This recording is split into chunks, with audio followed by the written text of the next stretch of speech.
All right, so day one of the training split was last week. That was the lats and triceps. Day two is my quad day. I already have a video on that, so here it is if you missed it. And then day three is going to be my chest day. So again, with these training videos, not that anyone who's viewing this channel is gonna like see this a copy and paste. There we go. I'm all hooked up. More than anything, what I want you guys to pick up from these videos is like little tidbits that you can apply to your situation, right? So someone mentioned in the comments last week that, hey, there's always like a little nugget or two that like, hey, like I need to take that into consideration when I'm doing my thing. So hopefully that's what you guys get from these videos. So with all this talk about getting into like more lengthened positions, if you're having a hard time like finding that lengthened position, sometimes what helps is doing something that is very short and biased before, and that's exactly what I'm doing here. So I'm doing like this pec push around sort of deal, and doing this for two reasons. I think one, for sure, is mentioned, after I get this all like balled up and tight, I can get into my main movement for the pecs, and it's a lot easier like to find that stretch position. I also feel a little bit safer because there's a good amount of blood flow there. So it's a combination of the blood flow. Bigger muscles are easier to, I guess, like feel your way around them. So it acts as a good warm up, right? And then also it tightens the fibers up. So then it's like when I'm looking for that right spot to like really get that good stretch on the pec afterwards, it's a lot easier to find.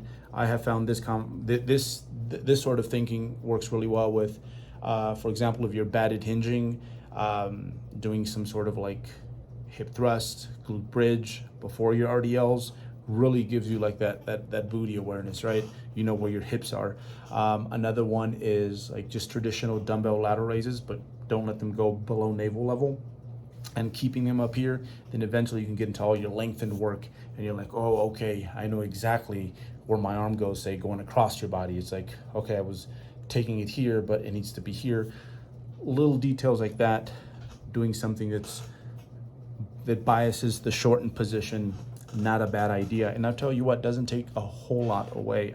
I find literally no difference when you go into your lengthened work. Like it's all still there because you haven't really like touched that.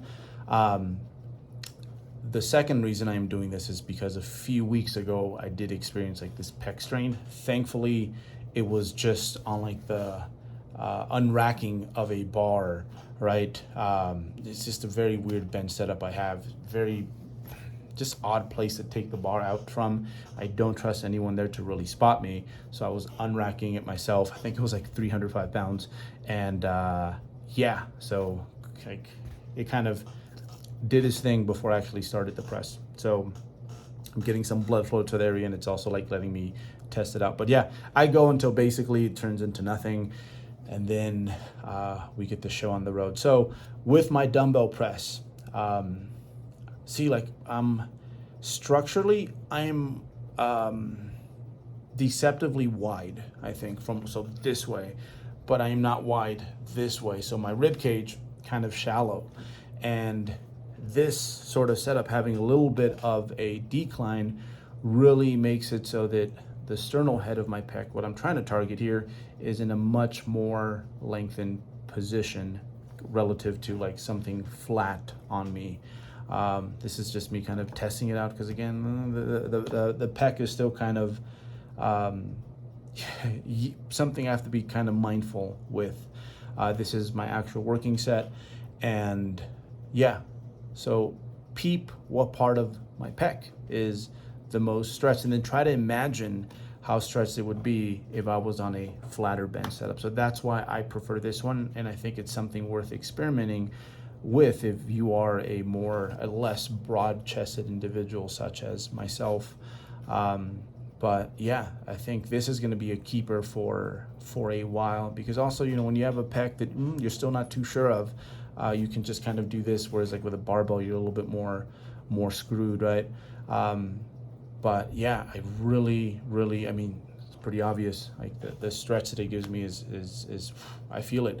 Yeah, pecs have always been an issue for me. So, check out my high calves, like super high attaching calves, a lot of tendon there. I have this unique feature with my pecs where it does look pretty cool when I'm like all lean and shredded, like these like divots here. But what that does mean is that the muscle belly isn't as full as it is on some other folks, right? So like the tendon, I've never tore a pec, is like all the way like to like nipple level, like literally. So there's not a whole lot of muscle there. And and yeah, I pay for it on certain shots when I'm competing. So we're really trying to bring that up. I say that and back thickness. I think this was the year where I became very self-conscious of like just how not thick, wide this way ish, but not so wide this way. So upper back thickness and yeah, trying to get some armor up here as well. So yeah, that was the pec stuff. Then we go into biceps. I usually like to start with something that's again short and biased again, but this Arsenal preacher curl is actually, it feels like a free weight preacher curl. A lot of the Arsenal stuff I'm just personally not a huge fan of, but this one I'm like, whoa, like had I known this was a strength curve, I should have examined it. This was like the third time I've been to this gym.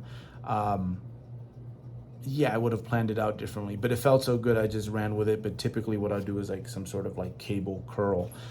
So we do that 2 sets to failure. Everything's like 2 sets to failure, and then some shoulder work. I get some pressing in on this day, just because I used to be one of those folks that I'm like, you know what? I don't think shoulder overhead pressing does a whole lot for delts, at least not for me. But once I started, yeah, not like having to, not going with that super upright bench, going with something about this angle here, I just found I got a better stretch. Like, like here, what ends up happening is like somewhere around here, I feel like my humerus just pops out, like whacks me in the ear. But if I'm leaning back a little bit, I feel so much more of a stretch here and less mess in my shoulder capsule. Not trying to pause necessarily, but what I am trying to do is like own these lengthened positions, like face them like straight on, like try to own those positions because they're important if muscle growth is what you're into. And then here, just to kind of play around with the light, I thought I looked better here than I actually did. Like in the mirror, good, but not so much once I recorded it. But just some mid-range work. Just did 1 set of these before I get into my big bicep finisher for the day.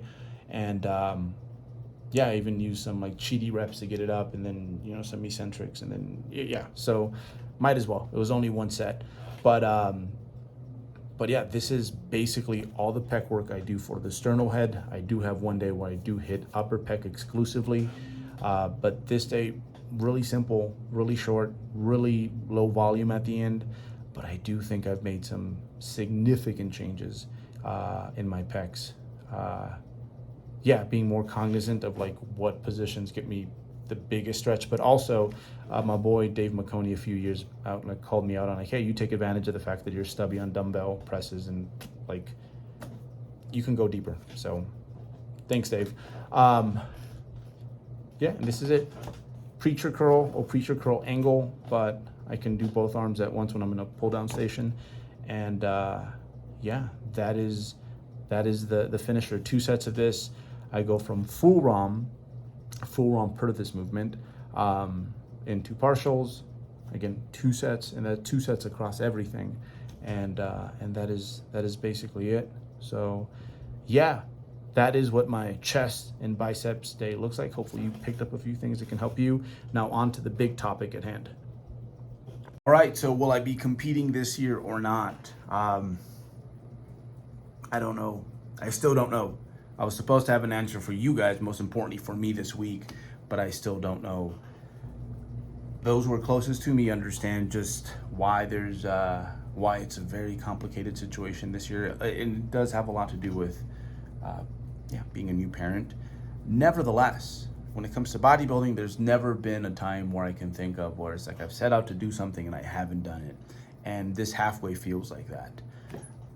But I also know that if I start a prep and I'm not able to complete it, like I really don't know if I'd be able to handle that, and not just not complete it, but maybe not be at my best. So I am going to give myself 1 more week to really go over things.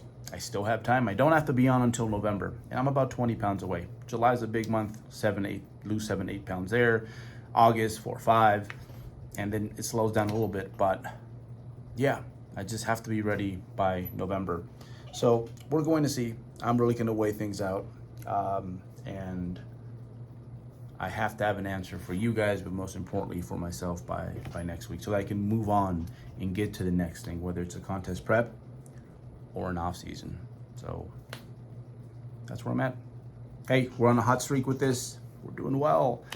I'll see you guys next week. We have glutes and hamstrings, but most importantly, a final decision so I could just move on with my bodybuilding life.